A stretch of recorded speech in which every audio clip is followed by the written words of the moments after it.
Cyber attack. It is still causing issues for the Jacksonville Sheriff's Office after what city officials call detected suspicious activity was discovered late on Friday night. Now, multiple law enforcement sources tell us the issue impacted JSO computer systems throughout the weekend and required some shutdowns. In a statement Sunday night, the city's chief administrative officer said the situation was contained and all systems functioning properly. But as On Your Side's Taylor Levesque learned today, a crucial resource used by JSO dispatchers is still down tonight. The Jacksonville Sheriff's Office confirmed its computer-aided dispatch system, which is used by dispatchers to record calls and dispatch officers in the field, is not in use today, forcing dispatchers to communicate verbally. JSO says it's not affecting operations or response times, but cybersecurity experts say computer issues like this have significant ripple effects.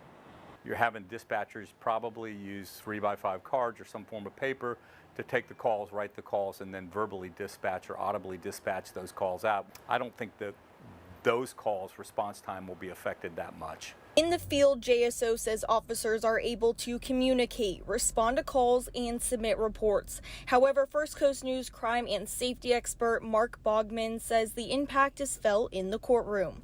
When people get arrested and they get incarcerated, they prepare a arrest docket, which basically talks about the charge itself and the probable cause, and it gets submitted into the jail along with the individual who's getting booked in. If that system is down, that's probably a little problematic because they're probably having to handwrite the dockets down.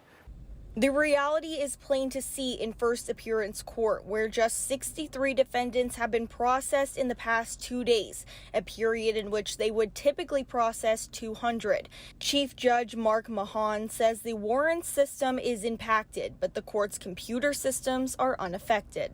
Institutions of our local, state governments and municipalities are some of the least funded for taking preventative cybersecurity measures.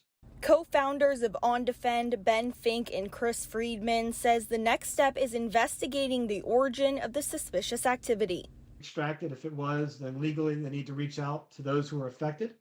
Other than that, I think they will be attempting to get all systems restored, get all data available as fast as possible to provide their services.